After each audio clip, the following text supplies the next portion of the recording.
Sabay-sabay natin alamin ang mga kaganapan na nangyayari sa ating bansa.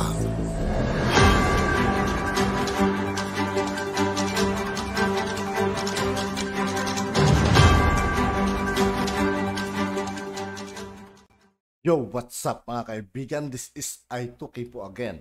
Ngayon nandito ulit tayo sa channel ni Banat News Updates. Dito naman ulit tayo magbibigay ng comment at reaksyon. Kaya samahan niyo ko guys. Let's go! Ngayon meron. Yan po ba'y nilihim ni Pangulong Duterte? Ang friends to all, enemies to none ba ay nilihim ni Pangulong Duterte? Friends to all, enemies to none. Hindi po yan nilihim. Alam po ng lahat ng tao yan. Nakipagkaibigan tayo sa lahat ng bansa. Lihim ba yan?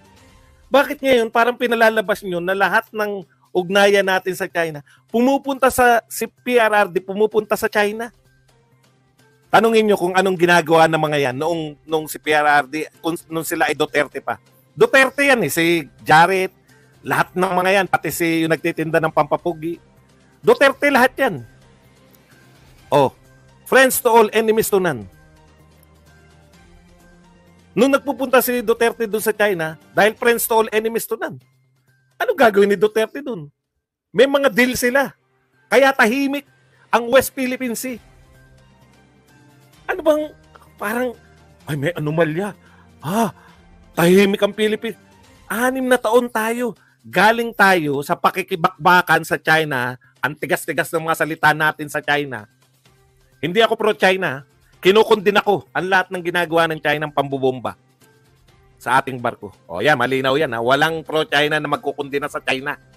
Kaya burahin nyo na yan na pro-China si Badong. Dahil magmumukha kayong tanga. Ano ibig sabihin, mga kapatid?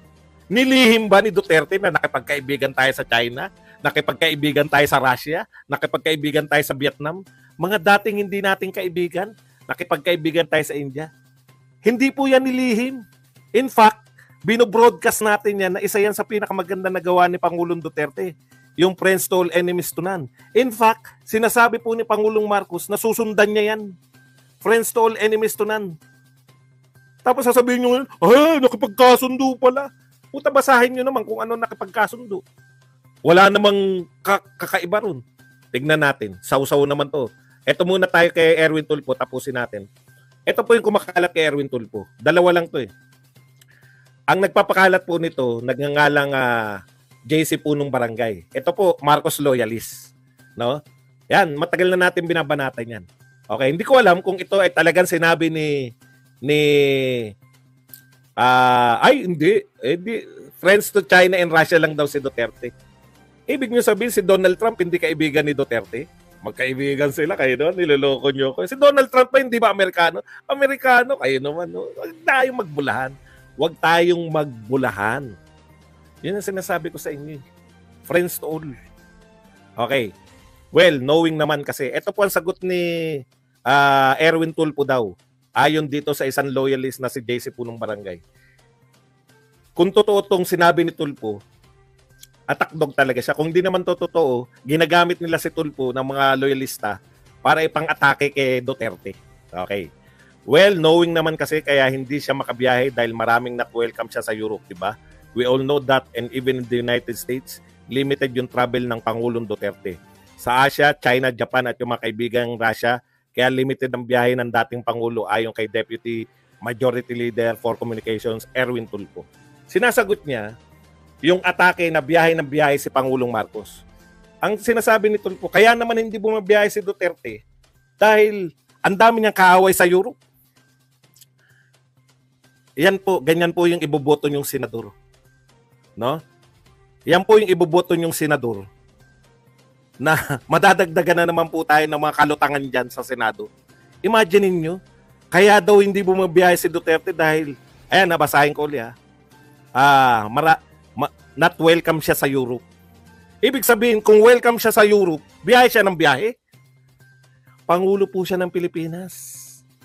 Para lang maipagtanggol mo, Erwin Tulfo, ang pagbabiyahe ng Pangulo kahit na ang resulta ay negative ayon sa Bangko Sentral ng Pilipinas. Sasabihin mo, kasi si Duterte naman kaya naman hindi bumabiyahe yan dahil hindi siya welcome. Talaga? Yung ibang Pangulo, hindi rin welcome? Si Marcos lang yung biyahe ng biyahe, ganyan karami. Ganyan po kakatwiranan nila. Buti sana kung libre yung biyahe, magastos po yan. Magastos po ang pagbabiyahe. Nag-expect po tayo na may kapalit. Hindi na po tayo, wag na po tayo maglokohan. Ano pa pakialam natin kung maging kaibigan natin yung Czech Republic o hindi? At saka yung Germany na yan. Ang layo-layo po niyan. O, palagay na natin. Sige, dyan tayo. Masama ba makipagkaibigan sa kanila? Nag-e-effort tayo, Czech Republic, na hindi nga natin kilala presidente niyan. Sino presidente niyan? No, Prime Minister? Na hindi nga natin kilala. Ano po mahita natin dyan? Kahit may mahita po tayo. Australia, Japan, kahit ang dami po natin kinakaibigan. Para saan po? Para maging kakampi natin laban sa China. Hindi ba mas practical si Duterte? Kung kaaway natin ang China, China na lang ang kaibiganin natin. Nung panahon ni Pinoy, ang China, nakipagmatigasan tayo. Ano resulta? Nakuhanan tayo ng mga teritoryo ng China. Nakapalag ba tayo? Kunwari lang tayong pumalag. Kunwari lang. Bakit? Nagsampa tayo kunwari ng reklamong hindi naman kinikilala ng China. Nanalo tayo sa reklamong hindi naman kinikilala ng China. So kung hindi siya kinikilala ng China, sino magre-reinforce? Wala. Panalo tayo sa papel. May habang buhay tayong ipaglalaban. Pero hindi po ang panalo natin sa papel ay hindi po sinabi na atin na yan. Ang sinabi po ng panalo natin, hindi sa China yung inaangkin nila. Magkaiba po yung binigay sa atin yung teritoryo. Ibig sabihin po, status quo. Alam niyo ibig sabihin ng status quo? Yung mga claimant pa rin kayo. Hindi totoo yung sinasabi ng China na kanila yan. Yun po ang pinanalo natin. Baka akala nyo, yung pinanalo natin, amin na yan, atin yan. Hindi po. Claimant kayo, claimant sila, claimant ang Vietnam, claimant yung iba pang nagkiklaim dyan. Alam niyo ibig sabihin ng claimant? Umaangkin. Inaangkin natin pare-pareho.